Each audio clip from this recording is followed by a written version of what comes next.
So hello everyone, thank you for coming along. Thank you for the really nice welcome from David. In today's talk we are going to dive into the feature set from Vault and in the different components that Vault has. Vault is arguably one of the most well-known secret management tools nowadays, so it's worth taking a look at it. We are mainly going to focus on the infrastructure side of Vault, how you can integrate it from an infrastructure point of view, and how you can configure it. So if you guys are more interested from the client integration point of view, I'm sorry to disappoint you, we're not going to dive in this. However, you are lucky if you're using Spring, for example, in your architecture, because there is a very nice client that you can use there, and it's very easy to integrate. Okay, here. So before we get started, let me just introduce myself again. I'm Andrea. I am an engineer at Payworks for the last 3 years, and I've been for the better part of my career and of my time at Payworks a backend engineer focused in Java and Spring. Currently, I work in the infrastructure team, and I'm a DevOps, learning how to build infrastructure from scratch. I'm generally very curious about everything that surrounds the role of a software engineer, so I've been a product owner at Payworks. I did a lot of test automation back in the day when Cucumber and Selenium were actually not so widespread everywhere, and I worked for a period of time in operations research. Together with mathematicians, we built some really cool forecasting tools. I really encourage you to experience more than just being a software developer. Today's story, we're basically going to take a look first at the life cycle of secrets and generally what kind of issues you experience when you're not using a centralized secret management tool. We're going to take a look at what kind of issues Vault usually promises to fix, and take a look at the different components and features from Vault and how we are currently integrating it at Payworks. Just a disclaimer about the talk. We are mainly so this talk is generally targeted to people that either have never heard about Vault or have some experience with it but never really integrated it. So if you've already used it, some of the information that I'm going to tell you might sound a bit repetitive. Great, so let's get started. The life cycle of secrets. It doesn't really matter what kind of architecture you are following in your organization, regardless if it's monolithic or if it's microservices. Your services will generally need some kind of access to other services.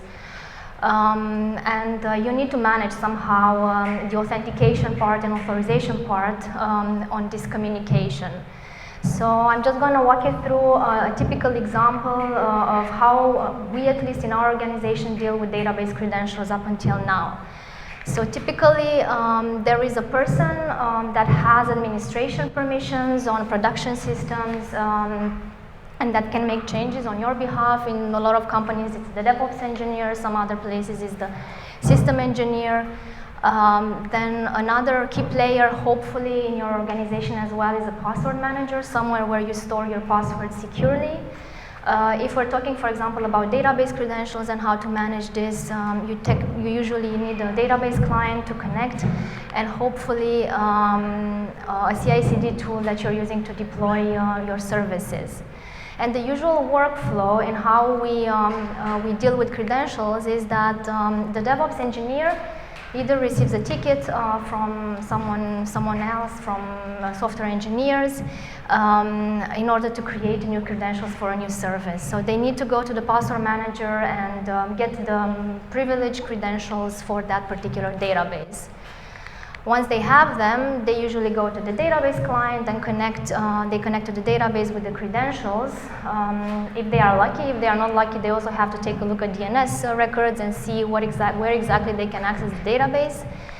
And afterwards, create the credentials with the correct permissions for that new service. And this is a very key point, because we are relying on the fact that the DevOps engineer knows which are the permissions that your service actually needs, which a lot of the times is not the case. Once the credentials are created, then since this DevOps engineer doesn't work alone, the credentials need to be centralized somewhere, so they are saved again in a password manager file. and stored somewhere centralized. And as a last step, these credentials are added, they need to be used by your service, and usually they are added as credentials on the deployment job. So this is the typical workflow of creating secrets. However, usually this is not the only thing that a DevOps engineer needs to take care of. They need to revoke secrets sometimes in case, for whatever reason, the service doesn't need that access anymore. And there is another workflow for rolling secrets as well.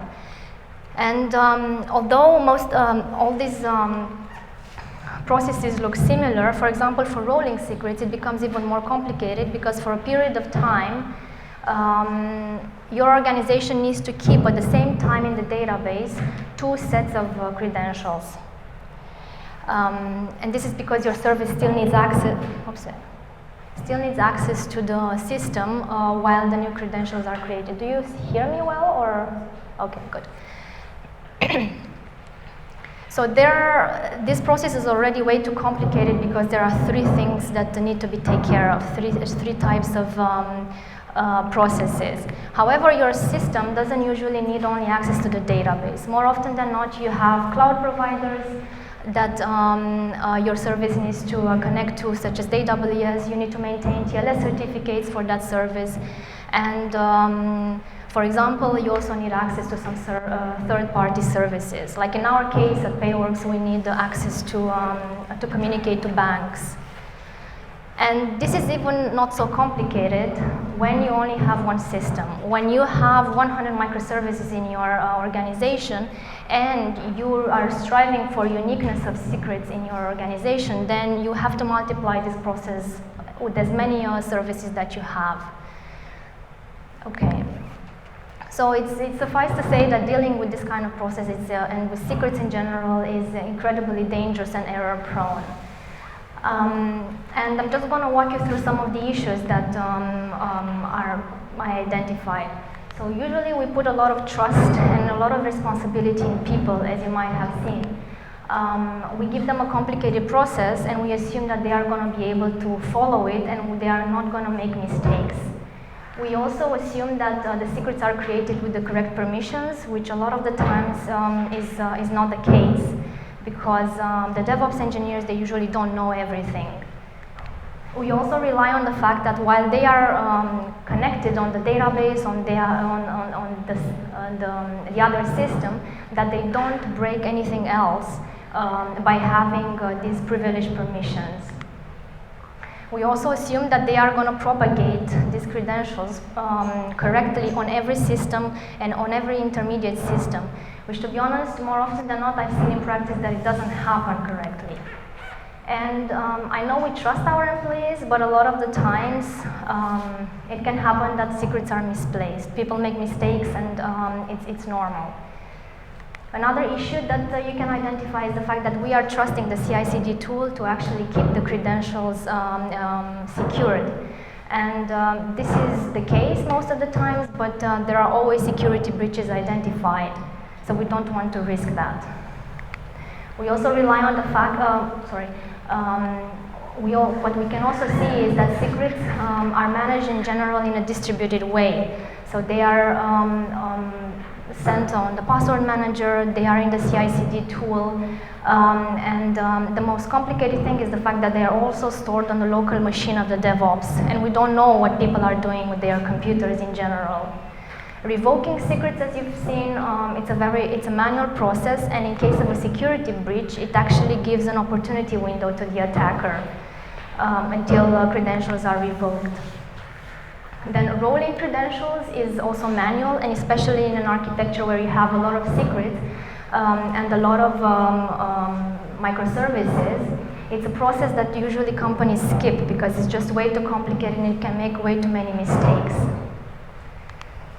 Ensuring uniqueness of secrets for services becomes a nightmare, especially because of the fact that we grow more and more microservices in our architecture. And tracking what happens with these secrets and how they are used is decentralized, and in most of the cases it's just impossible to do because we don't have a way to do it. And these are just a couple of problems that can happen in a typical secret management, which doesn't happen in a centralized way. Okay. Just adjust the microphone. Yeah. I did assume that it. Can you say something? Something? Again? Again? Okay, let's try great. this. Let's see. Okay, so let's see what Vault actually promises to fix. Vault is a tool developed by HashiCorp, which is also famous for other tools such as Consul and Terraform, which is arguably one of the most famous that they've done. They're also famous for Packer, so generally tools that are meant to be used by DevOps and by infrastructure teams. And their statement is actually that they are securely managing and accessing secrets. And in the world of Vault, secrets can be anything from database credentials, API keys that you need in order to connect to external services, access keys that you need to connect to your cloud providers, certificates, or any kind of credentials that you need in order to make communication between services. So basically, they take care of all these things. And the cool thing that they do is that they unify the access and the management to this kind of secrets in one unique interface. And this is something that up until Vault, nobody else tried to do. There are other tools that try to do a similar thing, but up until then nobody really did it. And they do this in a very centralized way. Configuration and management is kept in one place and it's not distributed on several systems. Secrets are actually stored in a very secure way, so whichever attacker gets access to some of the intermediate systems, they actually cannot read secrets unless they have the correct level of authorization. They have a really cool feature which is dynamic secrets, which basically means that secrets are generated only when the service that needs them requests them. So they reduce the risk of stealing these credentials. They have a built-in manageable renewal and revocation mechanism, and this is something that usually a lot of companies have to do manually. I don't know. Maybe through some centralized files where they keep list periods or something like this, but Vault does it automatically. And everything is incredibly well controlled by a lot of rules that you can set in the access control module. And you can set this as granular as you need. Yeah. And one of the problems that I mentioned earlier is audit logs, which don't really exist in a decentralized secret management workflow, and this is something built in Vault. Okay, so let's take a look at the couple of components from Vault and how we are implementing this at PayWorks. So let's start with the server. The server is basically that component from Vault, which is the one that clients interact with. It's actually the only one that, the only component from Vault that clients have access to directly, unless you're making mistakes in terms of networking and you're allowing access to your storage backend and some other things. But technically, your clients only have access to the server. So typically, the server is deployed on a machine which already has the Vault CLI client installed. Of course, you can also install it with Docker, but typically this is how it's done. And the server, by default, will listen on TCP 8200, and it will expose a REST API, which is used both for management and for requesting secrets from Vault. It can be used either by machines or by people. For normal users, you can also SSH on the machine directly and use the Vault CLI in order to operate the server, but typically it's done through the REST API. There is one cool feature that the server has implemented, which is Ssl Termination. So depending on the way you're doing your infrastructure, if it has a load balancer before the server or not, you can encrypt end-to-end the communication between the client and the server. And this is done extremely easy. Another key feature from the server is the fact that it's completely stateless. which means that the entire state that the server needs is stored in a storage. This also makes the server a cryptographic barrier. Basically, everything that goes out of the server towards the storage is encrypted, and everything that comes in is only decrypted in the server. So the server is the only one that has access to the decryption key. Yeah. This also means that whoever has access to the server will not actually get access to the data itself, because the data is not stored on it. The second component which you have to decide usually when you're thinking about a Vault infrastructure is the storage backend. The storage backend is basically the place where encrypted data is stored. And encrypted data can be anything from authentication data, there can be TLS certificates, static secrets, information regarding server-to-server communication. All these things are stored there. And like a lot of other components from Vault, you can plug in different types of storage backends, but you have to decide at the beginning of the integration. It's kind of difficult afterwards to change it, so you have to take a good decision. So you can use, for example, a file system in order to store this data, which is probably for a production environment not the best approach. There are a bunch of databases that you can use, either NoSQL databases or relational databases that you can use. You can either use Console, which is the preferred solution from Vault because it's developed by them, so you'll find a lot of documentation regarding that. You can use etcd, but you have to choose between one of these. There are a lot of others that you can find on their website. However, since it's such an important component, you have to think about, when you make a decision, you have to think about performance of the storage backend, because typically the performance of the Vault cluster is given by the performance of the backend, because every single operation goes to this storage. So if your backend cannot cope with an increased number of I/O operations, then you might run into a problem. You have to think about high availability. Normally in a production environment, you want to have some sort of redundancy. Not all of these storage backends support this, so you have to make a very smart decision at the beginning. And the third thing that I suggest that you take into consideration if you want to implement this is choosing a service that is either managed, such as DynamoDB, for example. You don't have to maintain anything, or a service that you will internally maintain, such as Console. Console is, you will find a lot of documentation regarding that, but you have to maintain the entire infrastructure on your own. Yeah. Before we move on to how we are implementing this at Payworks, I wanted to tell you a couple of words about high availability. So typically in a production environment, you would want to have a certain level of redundancy on your servers, because in case there is a connectivity issue or one of the servers goes down, your clients are not affected by this.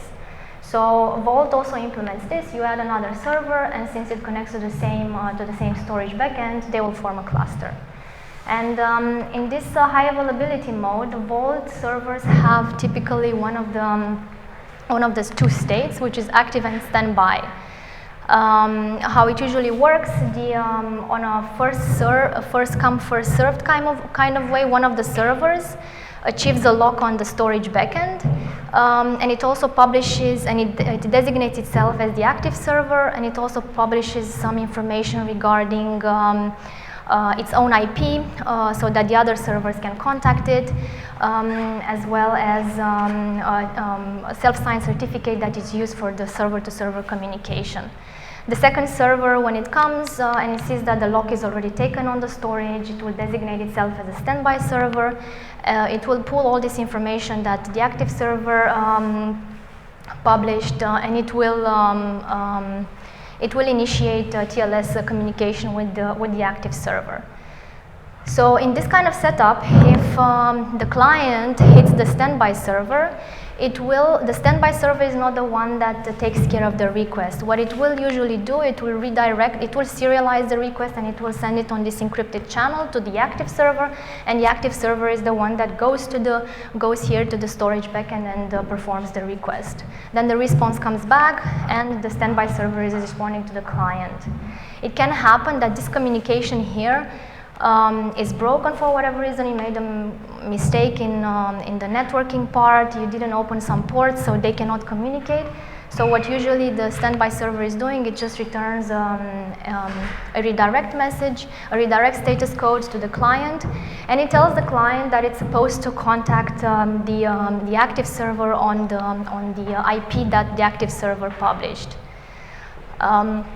Yeah, so in this kind of setup, as you can see, all the traffic actually goes through the active server, regardless of how many servers you have in your infrastructure, which also means that you can only achieve minimized downtime in this kind of setup. If you actually want to scale horizontally, you need to have storage that can scale horizontally. And this is why it's important how you choose your storage, because not all of them are able to do this. Okay, so let's take a look at what we are doing here at Payworks.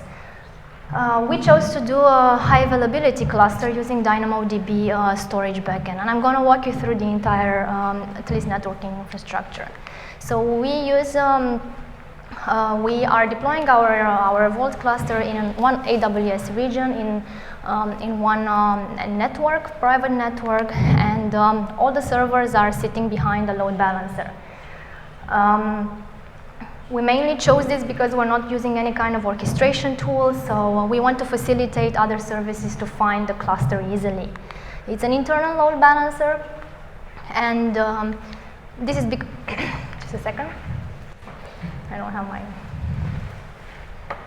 Okay, so it's an internal load balancer because we do not have to access it from the outside, and it stays behind a DNS record that it's easily accessible by the other services. This is again going down to the fact that we are not using any orchestration tool, so service discovery was much easier to do with DNS records. The load balancer is listening on 443, but since it's a network load balancer, we're not doing Ssl termination on it. We are actually doing on the server, and like this we have end-to-end encryption between the client and the servers. We have 3 servers which are deployed in 3 availability zones, and they are part of an auto-scaling group. This is also something that we chose, which is the standard one from AWS, which is also this approach because we're not using any orchestration, so there's nobody else that takes care that we always have 3 servers at the same time up and running. And they do the standard thing, listening on this port and doing Ssl termination. So what usually the load balancer does, it needs to assess which of the instances that are connected to it is healthy. This is a standard endpoint which is published by Vault. And this endpoint, the interesting thing about it is that it will return status 200 for an active server, and it will return 429 for one which is in standby mode. Which also means that on the load balancer, regardless of how many instances you have in your cluster, you will always see only one in service, because there's only one instance that returns 200. Okay, in terms of connectivity, we are very aggressive who can access the cluster because it's such a central piece. So the load balancer is one piece that can access the servers directly. And we allow REST API access and SSH from a bunch of IPs that are private and that we're using for management. Nobody else can actually access it. Okay, so the servers typically, as I said earlier, they communicate through SSL on 8200.01. And as I said earlier, if for whatever reason the clients directly go to the standby servers, then all requests go to the active server. The interesting thing in this client communication is that for whatever reason, if this communication and this communication doesn't work, and these standby servers return a redirect message to the client. The address where the client is sent to is actually the address of the load balancer rather than the IP of the active server. This is also because there is no external access to these servers normally. Okay, as I said, in terms of storage backend, we're using DynamoDB. We chose this because it's a managed service from AWS. We have quite a lot of experience there. We've used it in other services that we have, and it's quite highly performant. So it was much better than, for example, using console and having to maintain 8 other servers. In terms of configuration, it's extremely easy to do. You just have to set a table on DynamoDB, and then afterwards, the servers take care of filling it in correctly. And we are using one cool feature from AWS, which is VPC endpoints, which basically means that this traffic from every one of these servers towards DynamoDB is done through the AWS network. This traffic never leaves the AWS network and never hits the actual internet. And this is a security concern that we managed to fix. Okay. And this communication, although it was not mandatory because every data that is sent here is already encrypted, is encrypted itself. Our infrastructure is completely written in Terraform, so we are using even another tool from HashiCorp. This is one of the first infrastructures that is completely written in Terraform. We can destroy it and build it from scratch again, which is something that we're really proud of. The server configuration is extremely easy. This is actually not a cut configuration. This is, except for the networking part that obviously you need to take care of, and setting up the servers, this is the actual configuration of all server. You just have to set the listener and with the correct certificates, set which is the storage that you want to use with the correct table here. And apart from this, the other very important things are these 2 addresses. The API address is the one that is used for client redirection, and the cluster address is the one that is used for server-to-server communication. We are using auto-scaling groups, so there was a bit of a problem in terms of provisioning, so we had to use AWS user data in order to do provisioning. We were not able to use the other provisioners that we usually use. Okay, so this is actually, once you did this, you have the server up and running. So now you have to start configuring it. And the first thing that you need to do is to configure the secret engines. The secret engine is basically that component from Vault that as a client you will have to access in order to get credentials that you need towards other services. Yeah, secret engines are highly pluggable in Vault. You can configure several ones at the same time and can be generally split into main components. Secret engines that are really dumb and they just store arbitrary data. They can be secrets or they can be whatever you want, but generally you just go there and say store this information and it's stored. The key value engine is the one that comes enabled by default. So for example, if you have a microservice that needs static database credentials, you go there, you set the static database credentials in the key value engine and your client just pulls them. Cubbyhole works in a similar way, but it's bound to a token, so you cannot access it based on policies. So these are only static credentials. There is another cool feature when it comes to secret engines, which is dynamic secrets. Dynamic secrets basically mean secrets that do not exist until a client requests them. This makes them incredibly secure because there is no risk for anyone to steal them, considering that they do not exist before requesting them. There is also no risk when it comes to dynamic secrets to share secrets between microservices because they are generated upon request. They have a predefined TTL and they will expire within this TTL unless you renew them. And yeah, Vault actually offers a bunch of secret engines that generate dynamic secrets, and they can be grouped in two main categories. Secret engines that, secret engines that generate dynamic secrets for databases, and this is very valuable because usually your secrets are your microservices need access to databases, and secret engines that can generate dynamic access keys for your AWS providers, for example. There are other secret engines that, that exist. You can find them on their website. They also have a built-in secret engine that generates dynamic X509 certificates, which might be useful in your infrastructure. The cool thing about secret engines is that although internally they behave differently, they are actually all loaded at predefined paths, which allows you to configure them totally independent. So you would have database secret engines, for example, loaded at this path, and whatever configuration you do for AWS is at a different path. And as you will see, almost everything in Vault is path oriented, and a lot of things that you control, they are relative to the paths that you set.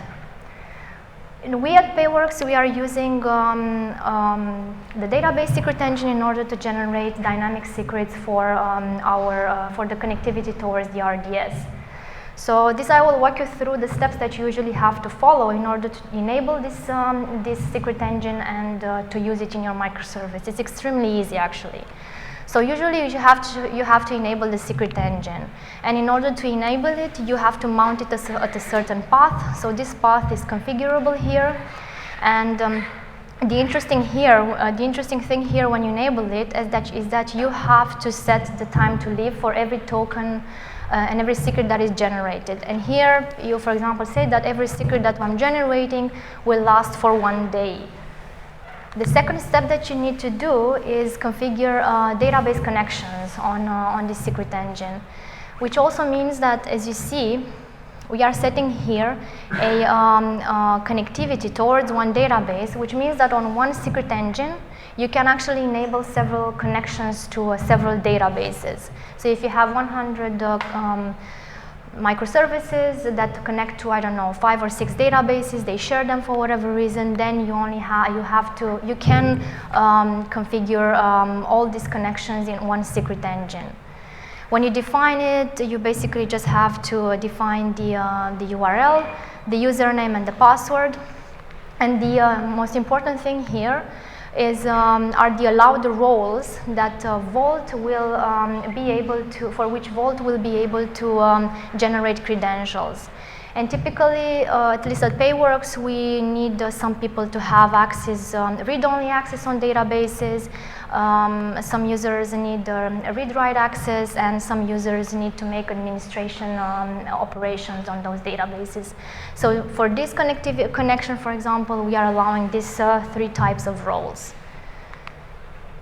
The next step that you need to do is basically tell Vault what kind, how it should generate credentials and how it should revoke them when a certain microservice calls one of these roles. So here you define what happens when microservice wants new credentials, and here you define what Vault will trigger when the TTL of the secrets expire. And this is pretty much it. You already have a connectivity to a database, so now you can just generate credentials. You generate credentials by performing a read statement on the database creds, which is a standard endpoint from a Vault, and telling Vault which role you are requesting credentials for. And these are actually dynamically generated on the database, and as you can see, they are valid for 1 day, as I said them earlier, and they can be renewed.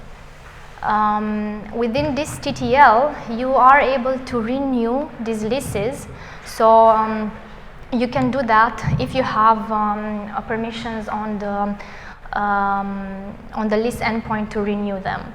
So you have to basically give access to your clients to generate credentials and to renew them. Otherwise, credentials will expire automatically. Great. Let's go to the next component from Vault that usually has to be taken care of at the beginning of the configuration, which is the authentication method. The authentication module in general in Vault takes care of these three things. It needs to verify the identity of the user that is trying to access Vault. It needs to generate tokens, and if you've seen in the previous slides, every API call that was executed needed a token, and in general, every operation that we are triggering on Vault needs a token. And then the third thing that it needs to do, it needs to assign policies on these tokens. And these policies basically tells Vault what kind of permissions that particular user is allowed to, what kind of permissions that particular user has. Authentication methods, similarly to the secret engines, they are pluggable. You can have multiple at the same time. This means that you don't have to force your microservices to use authentication methods that are meant for normal users. In terms of grouping, you have the ones that, that are internal to Vault. They come by default, for example, such as token authentication. This you can also not enable. You cannot disable at all. Then you can do username and password authentication. This is a very static authentication method. You literally have to go to Vault and insert the username and the password. Then you can do TLS certificate authentication. This is mainly used by services. And there is a built-in authentication method called app role. This is meant for service authentication, and it behaves very similarly to the username and password authentication.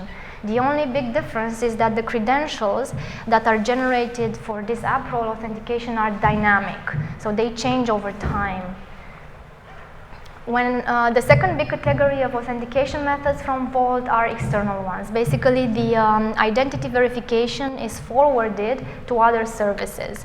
And there are two which are very user-oriented, such as GitHub and LDAP. You can forward the verification to these systems, and there are some others that are mainly used for cloud provider authentication. So typically, for example, if you have a service deployed on an EC2 instance, you will probably use the AWS authentication, which does automatic authentication based on EAM profiles. Okay. Yeah, similarly to the secret engines, all these authentication methods are also loaded at different paths, and they can be configured independently. They are actually configured in a similar way, but internally they do different things. Okay, so as I said, the second thing that the authentication module does, it generates tokens.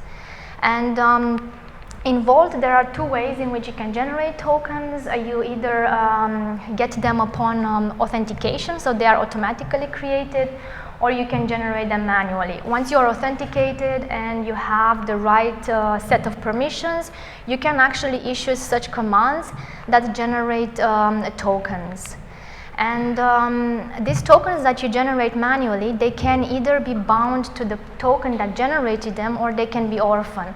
And this is a very important aspect because orphan tokens, since they are not bound to the parent tokens, they do not expire when the parent token expires. As you see here, you can either set explicit policies when you create the tokens, or tokens usually get implicit policies relative to the parent token or to the authentication method. They can be renewable, or they can actually expire within the TTL, so you cannot renew them. And the important thing about tokens, which is also something that you have to think about when you're setting different authentication methods and different secret engines, is that when the token expires, all the tokens that were created under that token and all the secrets that were created by that token will also expire.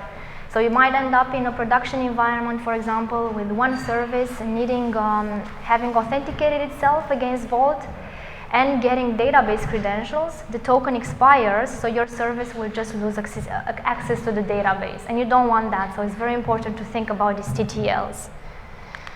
One cool thing about Vault is that it offers you the possibility to revoke tokens based on on paths, which means, for example, if you have a security breach in your LDAP server, you can just revoke all the tokens that were generated using that authentication method. Okay, and the third thing that the authentication module does is assigning policies on tokens. This is a typical policy document from Vault. It's a declarative way to basically set permissions in Vault on certain paths. As I told you earlier, most of the things in Vault actually revolve around paths. And what policies basically do, they map paths from Vault against capabilities. So capabilities can be any of create, read, update, delete, list, sudo, or deny. In case you do not actually set a policy on a certain path, it will be denied by default. As I said earlier, they are explicitly or implicitly defined on tokens, and they are as granular as you need them. My suggestion in general is to make them as granular as needed, as granular as possible, because then you limit the access that your services have to certain parts of your Vault infrastructure. And at the beginning, when you have only one service or two services using Vault, it's very easy to maintain them. But in time, when you have hundreds of microservices connecting to Vault, it will become a nightmare if your policies are not granular from the beginning. Okay.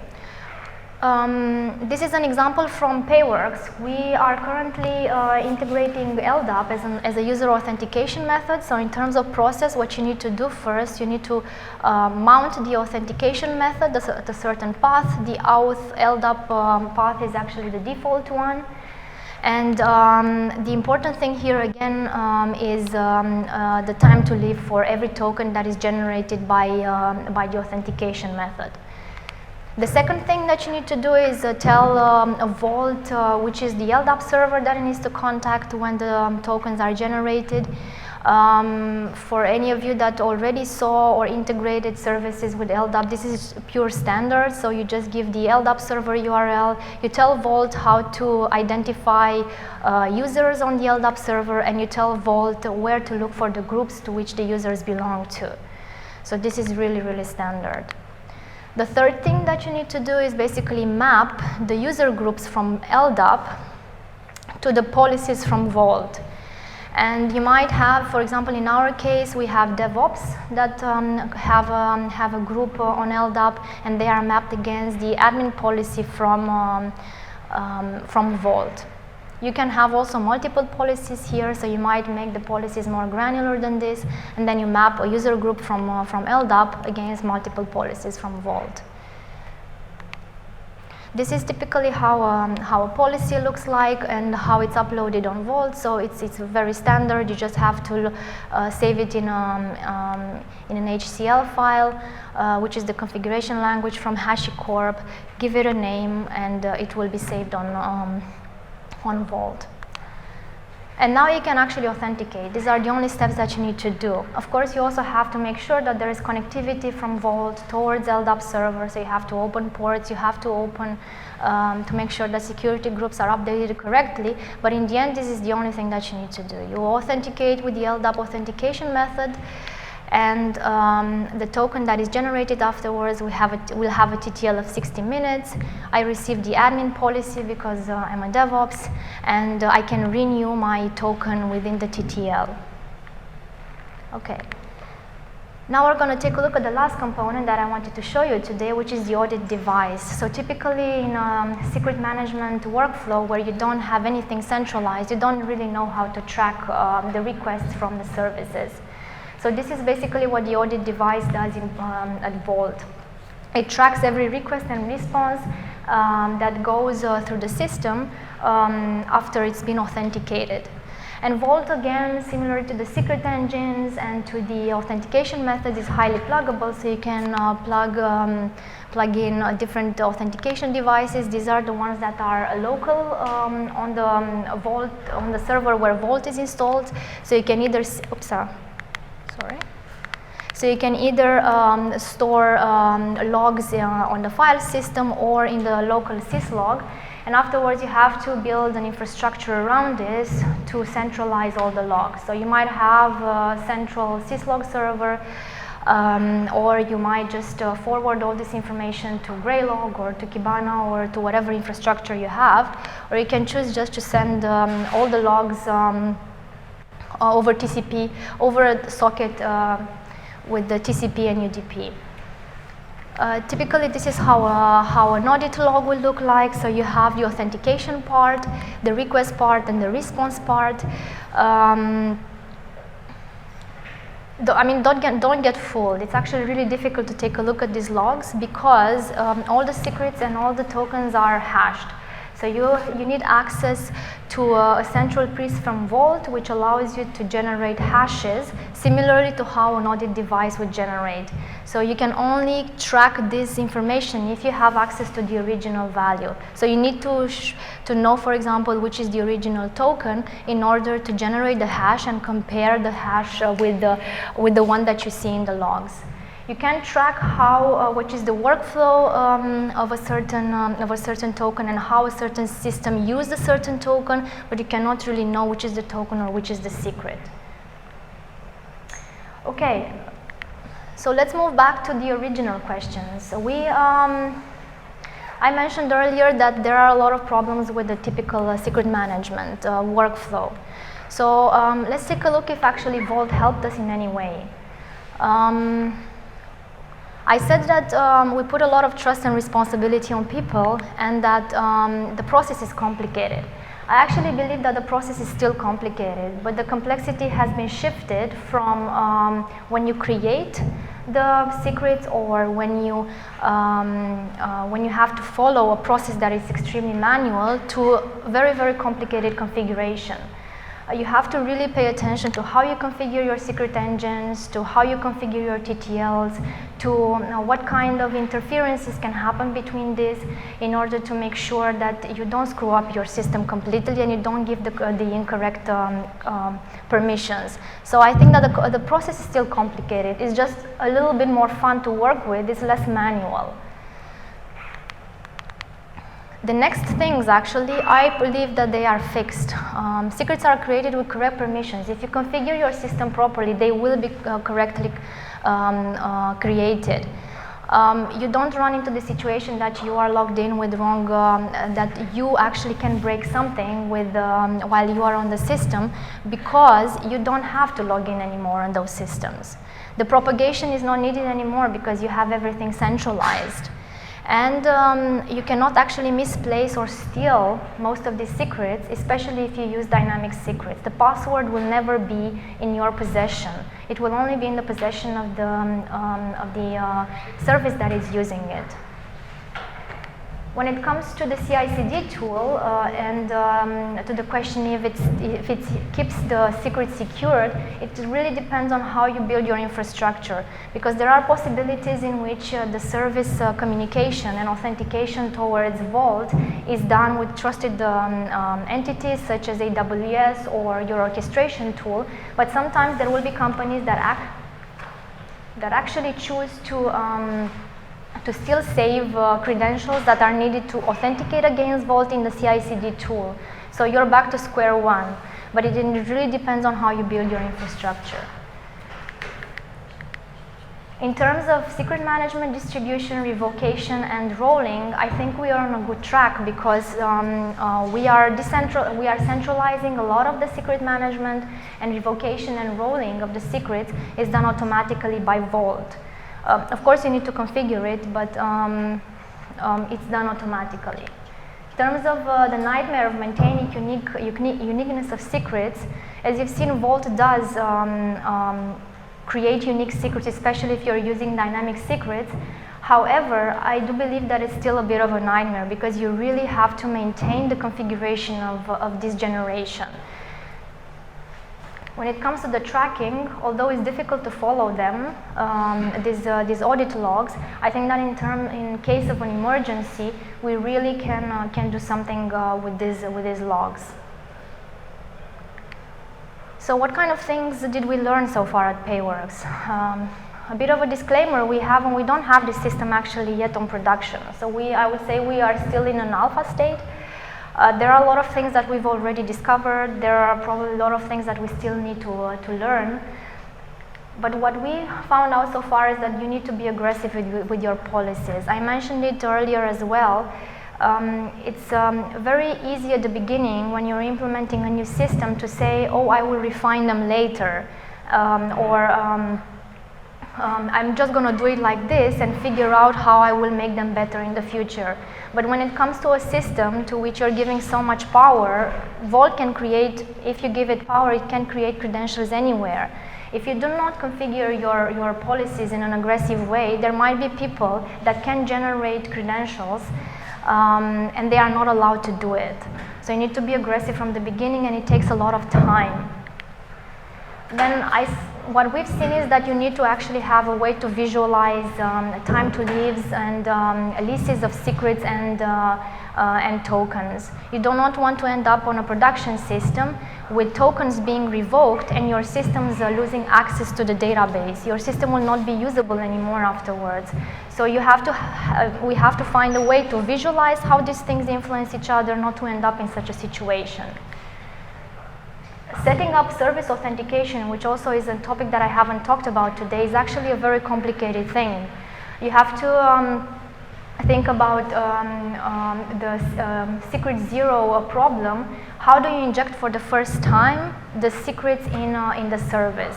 Who is responsible to inject these secrets in the service in order for that particular service to authenticate itself against Vault? And this is actually a very complicated topic, which nobody tells you about when you start integrating Vault. Vault does not actually solve all security issues, but it does improve on a lot of aspects that we haven't seen before happening with any other tool. And last and not least, what we've seen is that different backends, regardless if they are authentication methods or if they are secret engines or audit devices, they behave very differently. So if you actually learn how to use one, it doesn't mean that you know how to use any of the others. There is a ramp-up period for every one of them. Of course, for example, if you're using authentication methods as cloud providers, they will be similar in some ways. You have to do some kind of mapping, but internally they behave totally different. Yeah, thank you very much for your time. I hope you learned something today, and if you didn't, then I hope at least you will go out there and learn more about security. And if you have any questions, I am more than happy to answer. Thank you.